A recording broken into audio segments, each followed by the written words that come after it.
Sir winter में oily food खाना ज्यादा प्रेफरेबल होता है कि स्किन पे लगाना ज्यादा प्रेफरेबल होता ये लगाना है या खाना है, ये डिफरेंट फॉर डिफरेंट पर्सन, हम पहले समझ सकते हैं। और ये परिकल्पना जो करता है, यानी ये जो डिफाइन करता है, ये एक डॉक्टर करता है। है?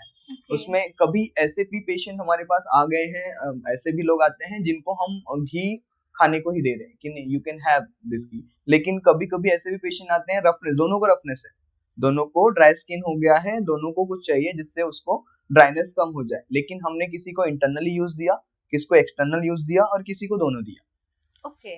ठीक है। तो सपोज करो एक ऐसे पेशेंट आ गए हैं जो बहुत ज्यादा फैटी है या बहुत ज्यादा गेंड है।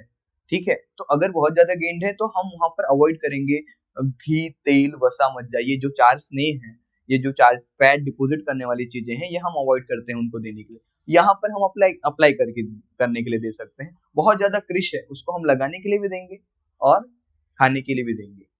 ऐसे ही पित्तज अगर पुरुष है या पित्तज कोई पेशेंट है जो ज्यादा पित्तज है, तो उसको हम घी की मात्रा पीने में ज्यादा दे देंगे। ओके। ठीक है, क्योंकि जो घी होता है वो पित्त का शमन करता है, और जो हमारा तेल होता है वो वात का शमन करता है। लेकिन ये दोनों चीज रुक्ष गुण को कम करती है, यानी रफनेस को कम करती है।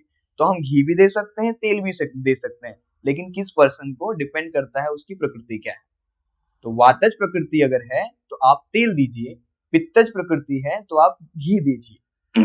क्या आप ये इंटरनली और एक्सटर्नली दोनों, डिपेंडिंग जो भी पेशेंट है या जो भी इंसान है, वो बृहन ना हो या ज्यादा बलशाली ना हो, ज्यादा फैट उसमें डिपोजिटेड ना हो, तब आप उसको खाली लगाने के लिए दे सकते हैं, खाने के लिए। ओके, तो खाने से भी वो स्किन पे रिफ्लेक्ट करता है? ऑफ कोर्स करेगा वो स्किन। ओके।